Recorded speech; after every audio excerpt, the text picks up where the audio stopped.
Olá a todos, tudo bem com vocês? Sou a professora Lígia, sou engenheira cartógrafa e a partir de agora estaremos juntos conhecendo um pouco mais sobre os conceitos e aplicações do geoprocessamento e do sensoriamento remoto. Nessa primeira aula, essa primeira unidade, a gente vai fazer apenas uma introdução ao geoprocessamento para que vocês se ambientalizem ao tema. Estão prontos? Vamos lá?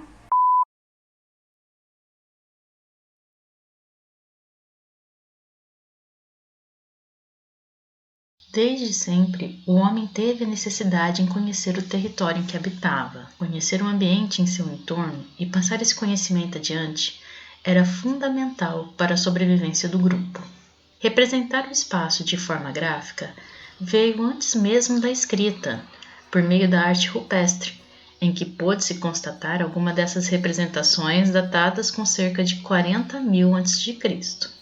O mapa considerado mais antigo é o mapa de Gassur. Gassur é o nome dado a uma cidade que existiu na região de Babilônia, onde hoje é o Iraque. O mapa em questão era feito de argila cozida, um bloco pequeno de cerca de 7 por 8 centímetros, datado 2500 a.C.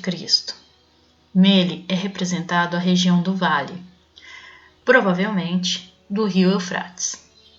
A partir de então, diversos mapas foram surgindo, para as mais diversas necessidades.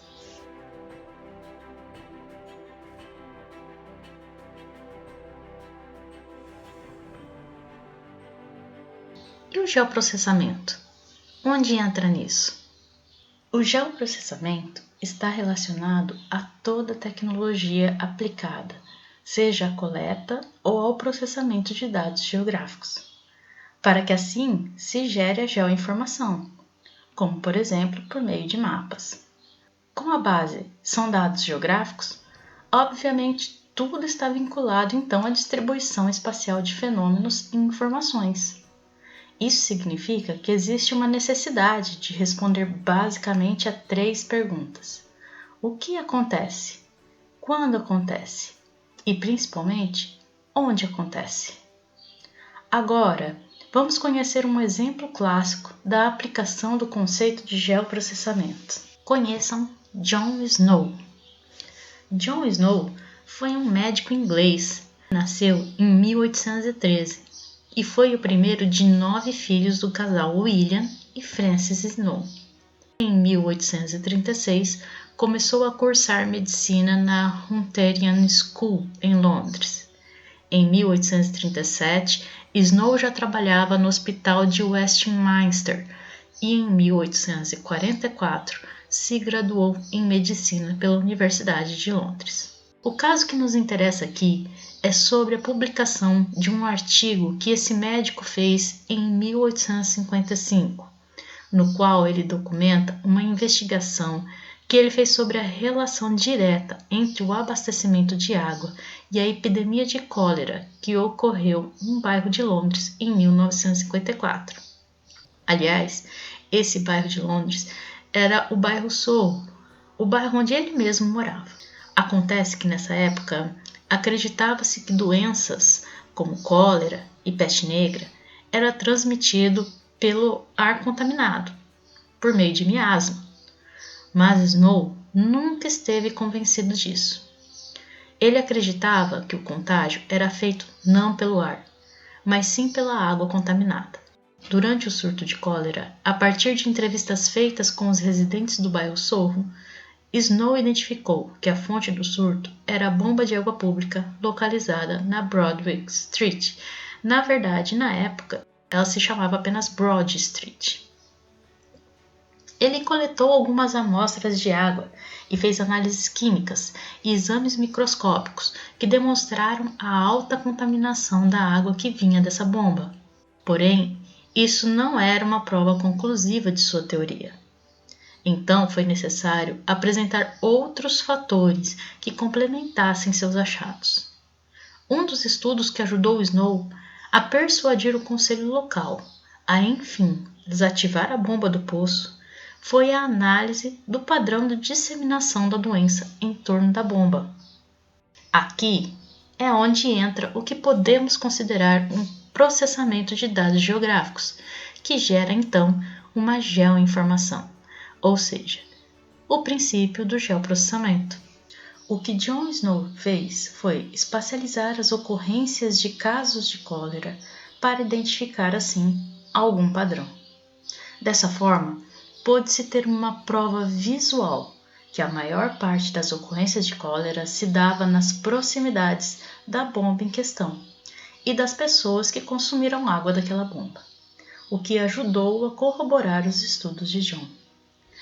Então, apesar de não ter usado nenhuma tecnologia avançada, já que estamos falando de meados do século XIX, John Snow fez os passos que hoje fazemos quando estamos trabalhando com o geoprocessamento.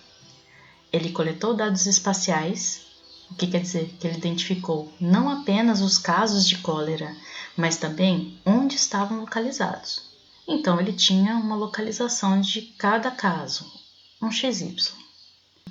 Ele distribuiu esses dados coletados, usando como base, no caso, o mapa da cidade, especificamente do bairro estudado.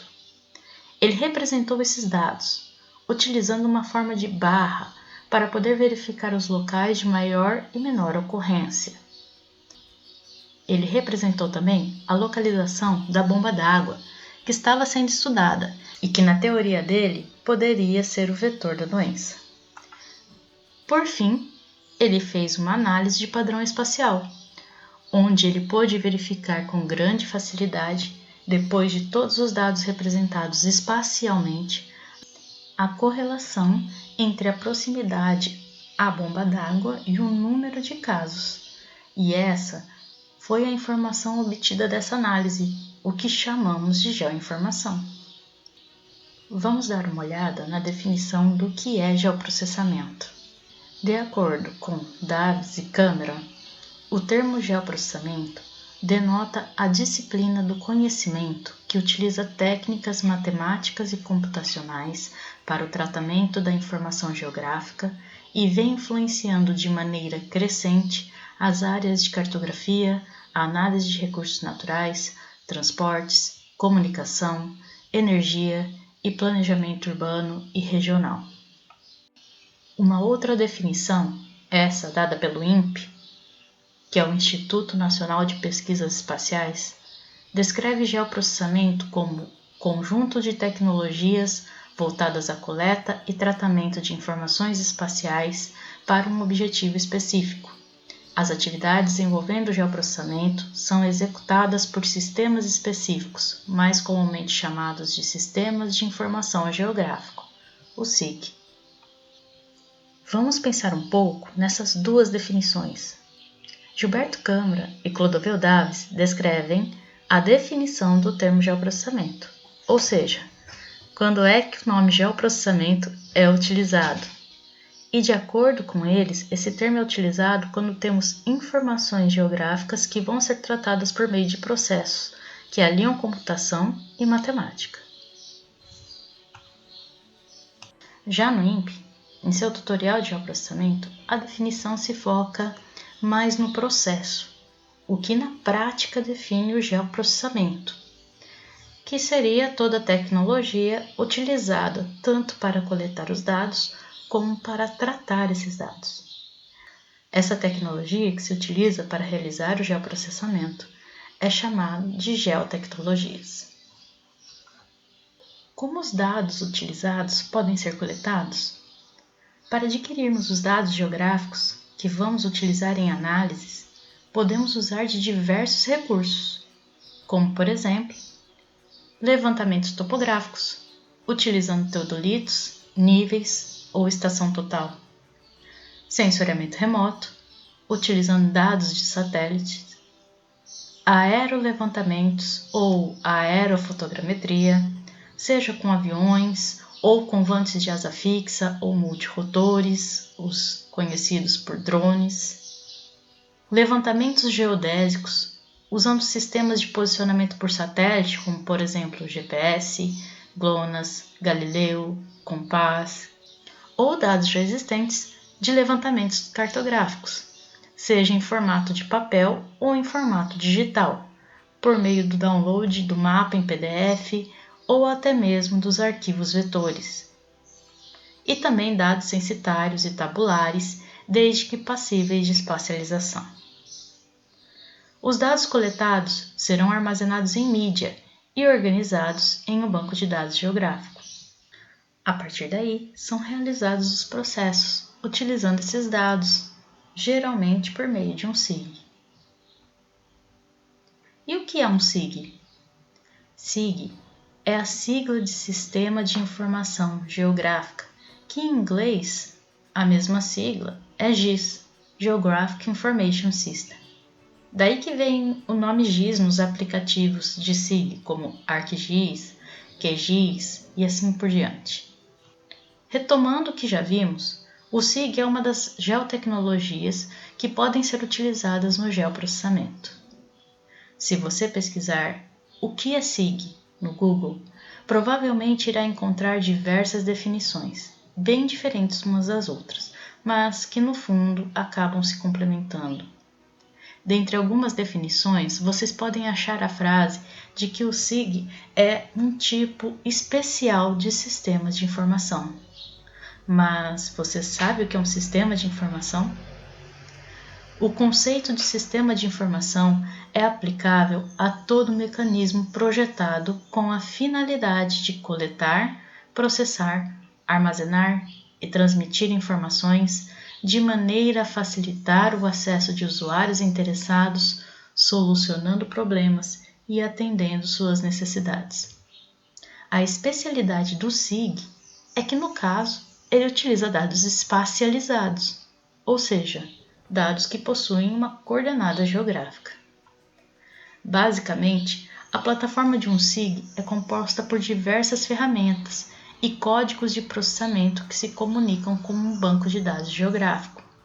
Sendo assim, haverão ferramentais específicos para gerenciamento do banco de dados, outros para aplicações específicas dos dados, outros para realizar processamentos diversos, ainda outros para permitir a geração de mapas. Tudo isso reunido em uma interface gráfica que facilita a sua utilização. Após o processamento dos dados, onde são realizados, por exemplo, edições, análises, relações, dentre outros processos, são gerados então os produtos cartográficos, que irão apresentar o resultado, como por exemplo mapas, cartas ou plantas. Bom, o conteúdo de hoje é esse. Espero que vocês tenham aproveitado essa aula introdutória sobre o escopo de nossa disciplina. Lá no AVE eu vou deixar para vocês algumas questões relacionadas ao conteúdo. Não precisa me entregar as respostas a essas questões, elas vão servir apenas para ajudá-los a estudar, para norteá-los nos estudos e rever tudo o que foi visto aqui nessa aula. Por hoje é só, nos vemos numa próxima aula. Até mais!